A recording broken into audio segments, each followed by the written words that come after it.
Donc aujourd'hui on se retrouve pour la troisième game de BO entre Epials et Arturo. Donc Arturo avait gagné le premier match Sega. DE contre Sob. Et le deuxième match, c'est Epials qui a gagné, Sob contre Space Marine. Donc là, nous allons voir la troisième manche entre les deux joueurs.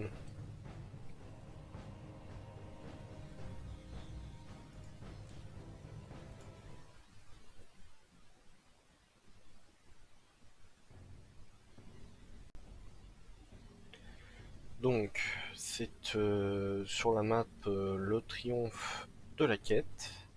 Nous avons Arturo qui a cette fois arrêté de jouer random et qui a pris Sénécron, qui est sa main race, et Pials qui a décidé de partir sur KO. Alors, le choix est discutable. KO, c'est assez dur de gagner contre Necron. Il n'y a pas énormément de techniques pour gagner. On va voir laquelle il choisit.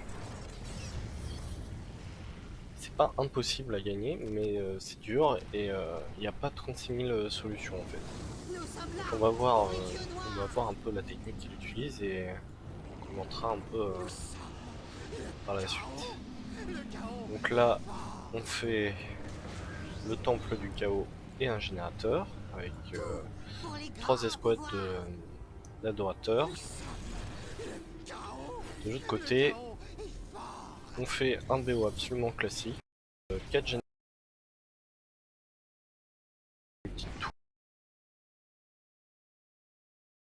pour cover un peu au cas où. Au cas où. Donc là, ça capte la map. C'est bien. On fait le Lord du chaos.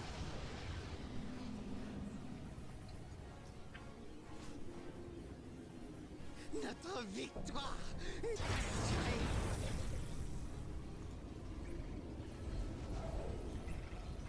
Je suis pas sûr que déjà de sortir le Lord en premier soit le plus efficace. Parce qu'il est relativement lent. Et ce qu'on veut quand même pour un Necron, c'est tuer les scarabées et les guerriers Necrons. Et le Lord étant très lent, euh, il apporte moins sur cette situation, il apporte moins sur le fight. Alors après on verra s'il va faire des Space Marines du chaos, mais il faudrait... ah, il fait l'arsenal du chaos, donc il va faire le plasma et probablement les grenades. Alors c'est vraiment pas une bonne idée de faire ça.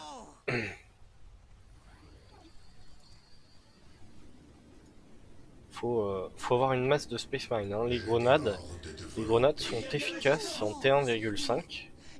Donc là en fait il rush le T1,5. Derrière une armée de Space Marine, hein. Il faut masse...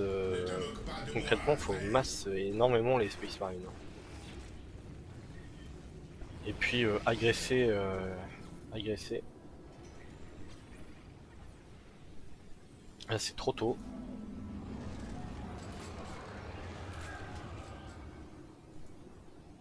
On va voir comment il va s'en sortir, mais concrètement il a pas grand chose pour... Donc là il va tuer une escouade de Necron, mais on rappelle quand même que... Bon là il a été obligé de la renforcer, mais on rappelle quand même que c'est gratuit hein, pour le Necron. C'est gratuit, ça lui coûte du temps en fait s'il en perd une, mais... Là, on va mettre au corps à corps, bon il l'a perdu quand même, Arturo. Donc ça c'est, on va dire, bien joué pour le chaos, mais... Je suis là pour vous guider. je suis pas sûr que ça a marché. Hein. Il y a de la résistance. Donc effectivement, mais on rappelle quand même que ça coûte Là, Arturo a décidé de les renforcer, mais ça coûte rien en fait. Donc là, il y a le Lord qui va sortir. Montre-moi l'ennemi. On continue du coup à faire des guerriers. Là, on en a quand même 6 sur le terrain, donc c'est pas mal. On finit le point, ça serait bien de bouger, voilà. Sauver. Nous l'avons capturé pour le chaos. Il y a les grenades de up et le T2 de lancer. Bon. Arrière. Ce qui est dommage, c'est que là, Arturo a une très bonne économie. Il a 60, 70, 80. Double-moi. Il a perdu une escouade, mais concrètement, Je déborde de volonté. Comment puis-je concrètement, il est bien. Il a juste, il a pas vraiment perdu en fait d'argent sur le terrain, quoi. De volonté. Et Lupiels non plus, sauf qu'il a vraiment, concrètement, il a que son Lord Double-moi. qui peut vraiment DPS, parce que puis-je servir? les lance-grenades c'est bien contre les Nécrons, c'est vraiment bien, mais il faut quand même quelque chose devant. Comment Si vous voyez, en fait, il n'y a pas beaucoup de knock-up, du coup, ça touche tout le monde.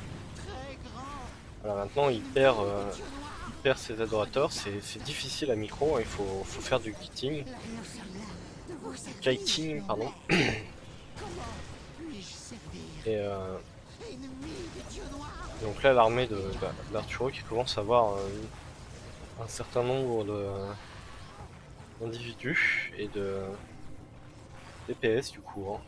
L'ennemi Surtout est que trop ça va pas s'améliorer avec le temps. Donc là il va falloir sortir quelque chose. Et je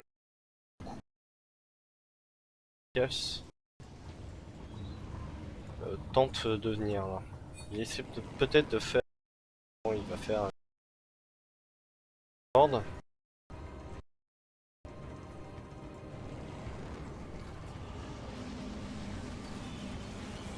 Et là en fait il peut pas match parce que bah il a rien en fait pour tanker un peu quoi.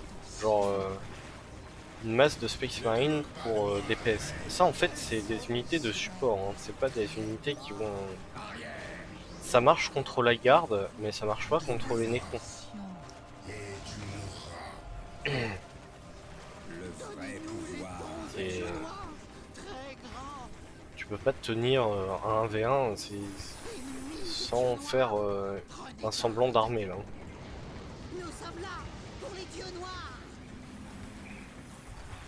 Donc là c'est un peu c'est un peu dramatique. Nous sommes Surtout là. que vous pouvez voir le float hein, qui est monumental. Je déborde de volonté. Mes capacités sont à votre disposition. Là on a réussi à sauver un lord, mais Pour vous guider. donc là en fait toute son armée est occupée sur des dépeceurs au niveau du point stratégique. Pendant ce temps-là, Arturo il lui casse juste son écho et maintenant il se retrouve avec 3 points pas up, un flottement assez monumental. Il part sur le T3, mais en fait Le chaos. ça marche est pas la hein, seule de rush le vraie T3. réponse. Faut faire plus, hein. Plus d'unités. Donc le T2 qui est lancé, hein.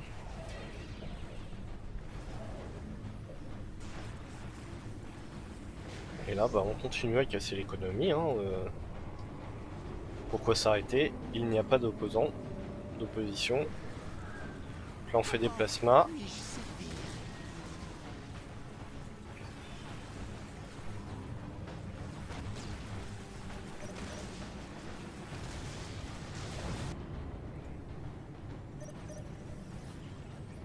Donc là, bah...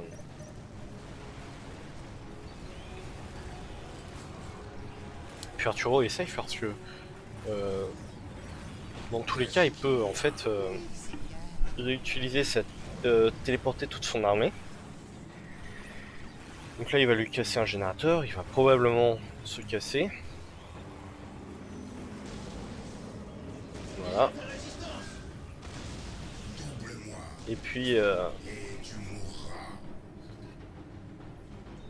donc là il était 3, donc on va voir ce que peut faire des oblitérateurs et des possédés, mais on n'est plus dans Dark Crusade. Hein. Rush les possédés et les oblitérateurs en 1v1, c'est un peu du suicide hein, contre des joueurs d'un niveau moyen qui ne font rien de leurs unités, ça peut passer, mais contre des joueurs corrects, ça ne passe pas. Hein.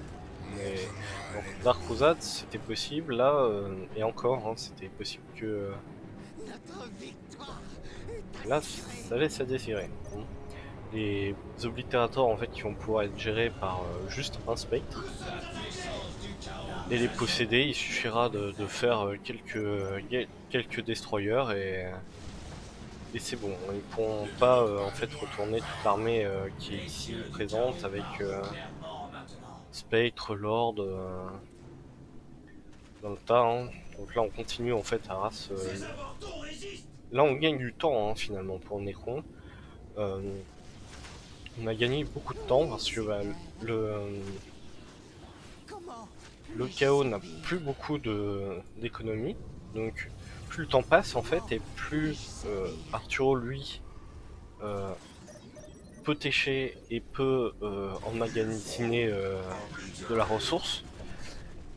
Ce qui n'est pas le cas en fait du chaos qui est très ralenti malgré tout par 92-40 à 100. Bon, voilà, il va perdre encore de l'écho là. 74, ça va passer à 68.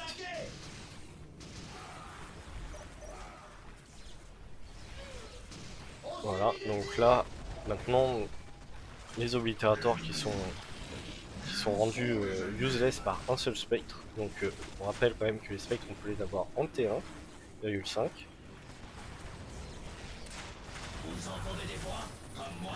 Et les possédés qui sont temporisés parfaitement et qui subissent des dégâts par deux escouades et qui tapent en fait des unités. pour le chaos? On peut en rajouter un. Puis là maintenant on fait des destroyers et c'est bon. Voilà, ça est possédé, voilà. Tout ce que perd en fait en posséder le chaos, c'est un trou béant en fait dans l'économie, hein, il est obligé de les refaire.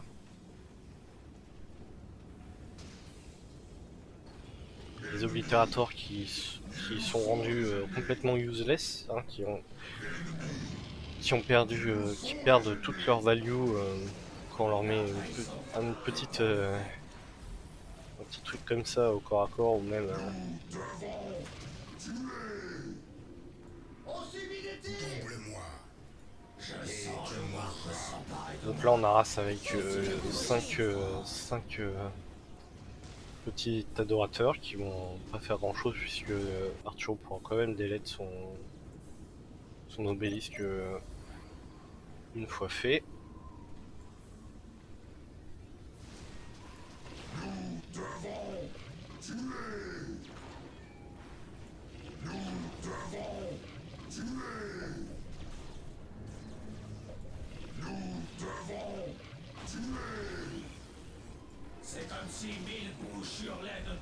Donc là l'autobus, hein, la technique autobus, donc là on défonce le Lord.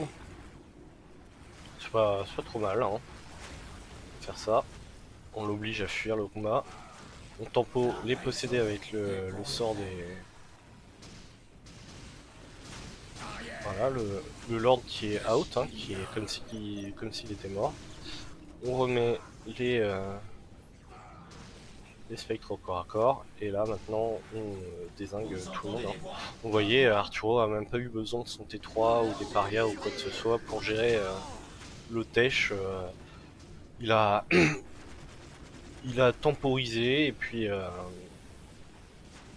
il a utilisé les bonnes unités. Pas grand chose, hein, 3 destroyers, un lord, 2 spectres, il a même pas utilisé son...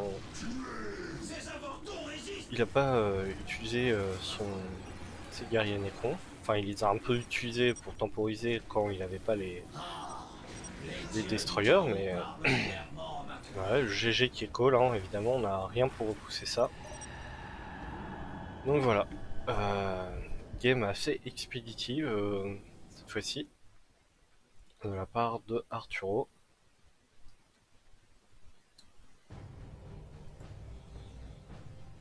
Donc 69-42 pour Epials, hein, il a quand même tué plus de Necrons, mais bon, le Necron a détruit 9 bâtiments, avait une meilleure économie, avait une taille d'armée bien plus importante.